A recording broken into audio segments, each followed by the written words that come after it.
వస్తే ప్రజలు చేయాలి అధ్యక్ష రికవరీ. ఏం రికవరీ చేయాలి అధ్యక్ష? వీళ్ళ మీద పెట్టాలి రికవరీ ఛార్జ్ షీట్.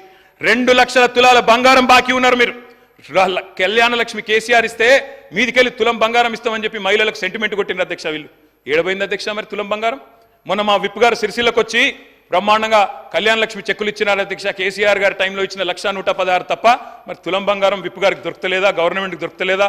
బంగారం షాపులు బంద్ అయినాయా రాష్ట్రంలో? లేకపోతే గోల్డ్ రిజర్వ్లు తగ్గినాయా భారతదేశంలో? వాళ్ళే చెప్పాలి అధ్యక్ష. చేయూత అధ్యక్ష, మా పేదలు ఎవరైతే వృద్ధులు ఉన్నారో, వితంతువులు ఉన్నారో, ఒంటరి మహిళలు ఉన్నారో వాళ్ళు పెట్టాలా వీళ్ళ మీద రికవరీ అధ్యక్ష. మాట తప్పినందుకు గత 8 నెలలుగా 2,000 నుంచి 4,000 చేయనందుకు అప్పుడు వాళ్ళు పెట్టాలా రికవరీ మీ మీద. మహాలక్ష్మి మా ఆడబిడ్డలు 1,68,00,000 మంది ఎదురు చూస్తా ఉన్నారు. 18 ఏళ్ల పైబడ్డ ఆడబిడ్డలు నెలకు 2,500 ఇస్తామని చెప్పిన మాట వారందరూ ఎదురు చూస్తున్నారు. వాళ్ళు పెట్టాలా 8 నెలల రికవరీ మీ మీద అధ్యక్ష. మేము ఉత్తగానే ఆరోపణలు చేస్తలేం అధ్యక్ష. మీకు ఒక విషయం చూపెట్టాలా. ఇది గౌరవనీయులు భారత ప్రతిపక్ష నాయకులు రాహుల్ గాంధీ గారి ట్వీట్ అధ్యక్ష. వారు ఆనాడు ఎన్నికల సందర్భంగా అశోక్ నగర్కి వచ్చారు. వచ్చి వారు చెప్పారు అధ్యక్ష, ఇది వారి ట్వీట్, నేనేమి కల్పించట్లేదు, నేనేం చెప్పట్లేదు అధ్యక్ష. వారు 2 విషయాలు చెప్పారు. ఒకటేమో జాబ్ క్యాలెండర్ మొదటి సంవత్సరంలోనే 2 లక్షల ఉద్యోగాలు, ఇది రాహుల్ గాంధీ గ్యారంటీ అని చెప్పి ఒక ట్వీట్. తెలుగులో చేశారు, మనకు అర్థం కాదనుకొని తెలుగులో చేశారు అధ్యక్ష. తెలంగాణలో కాంగ్రెస్ ప్రభుత్వం ఏర్పడిన ఏడాది లోపే 2 లక్షల నియామకాలను పూర్తి చేసి యువతకిచ్చిన మాట నిలబెట్టుకుంటాం. ఇది కాంగ్రెస్ నాయకులు పెద్దలు రాహుల్ గాంధీ గారు చేసిన ట్వీట్ అధ్యక్ష. యువతకిచ్చిన నేను వారికి పంపిస్తా ఉన్నాను తమరి ద్వారా అధ్యక్ష. నేను అడుగుతా ఉన్నా అధ్యక్ష, నిజంగా కూడా రాహుల్ గాంధీ గారి ట్వీట్ చూసిన తర్వాత, వీళ్ళ నిర్వాకం చూసిన తర్వాత, ఆ జోసెఫ్ గోబెల్స్ అని ఒక ఆయన ఉంటుండేన అధ్యక్ష, ఎవరు ఆ జర్మనీలో, ఆయన గిన్న బతికుంటే అధ్యక్ష ఎవరు వీళ్ళు ఇంత టాలెంటెడ్గా ఉన్నారు, వీళ్ళ దగ్గర ట్యూషన్ నేర్చుకుంటాను పోతుండేనేమో సార్ వీళ్ళ దగ్గరికి.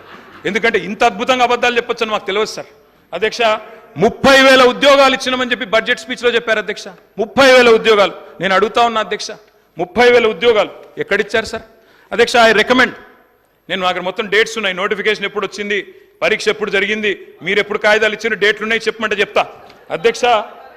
డేట్ స్టాఫ్ నర్స్ ఉద్యోగాలకు నోటిఫికేషన్ ఇచ్చింది 20 డిసెంబర్ 2022, పరీక్ష పెట్టింది ఆగస్టు 23, సింగరేణి ఉద్యోగాలు నోటిఫికేషన్ వచ్చింది జూన్ 22, తుది పరీక్ష పెట్టింది సెప్టెంబర్ 22, పోలీస్ కానిస్టేబుల్ ఉద్యోగాలకు నోటిఫికేషన్ ఏప్రిల్ 22, ప్రిలిం పరీక్ష ఆగస్టు 22, ఫిజికల్ టెస్ట్ జనవరి 23, మెయిన్ పరీక్ష ఏప్రిల్ 23. ఇవన్నీ కలిపి 30,000 ఉద్యోగాలు మేమిచ్చినామని కేసీఆర్ గవర్నమెంట్లో పరీక్షలు పూర్తయ్యి మొత్తం జరిగిన తర్వాత ఇవాళ వచ్చి వీరు మేము ఉద్యోగాలు ఇస్తామని చెప్తున్నారు అధ్యక్ష. నేను వారిని ఒకటే అడుగుతా ఉన్నా అధ్యక్ష. 30,000 ఉద్యోగాలు ఇచ్చినామని చెప్పి బడ్జెట్ ప్రసంగంలో ప్రజలను తప్పుదోవ పట్టించినందుకు, తెలంగాణ యువతను తప్పుదోవ పట్టించినందుకు మీ మీద వేయాలి అధ్యక్ష ఛార్జ్ షీటు రికవరీ. ఇది కరెక్ట్ కాదు అధ్యక్ష. ఈ రకంగా యువతను తప్పుదోవ పట్టించడం అధ్యక్ష. జాబుల జాతర పెడతారని ఆశిస్తే అబద్ధాల జాతర నడుస్తోంది. ఇంట్లో ఉన్న క్యాలెండర్ ఇంకో 4 నెలలు అయితే అది కూడా మారిపోతుంది, అయిపోతుంది. కానీ కాంగ్రెస్ చెప్పిన జాబ్ క్యాలెండర్ మాత్రం అత్తలేదు పత్తలేదు అధ్యక్ష.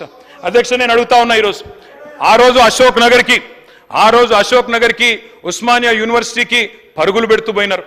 డిప్యూటీ సీఎం గారు నేను అడుగుతా ఉన్నా, అయ్యా డిప్యూటీ సీఎం గారు, మీరు నేను హౌస్ అడ్జన్ కాగానే పోదాం అధ్యక్ష, అశోక్ నగర్కి పోదాం, మీ ముఖ్యమంత్రి గారు వస్తానంటే వారిని కూడా తీసుకొని పోదాం, సెక్యూరిటీ లేకుండా పోదాం, మంచిగా పర్సనల్గా పోదాం.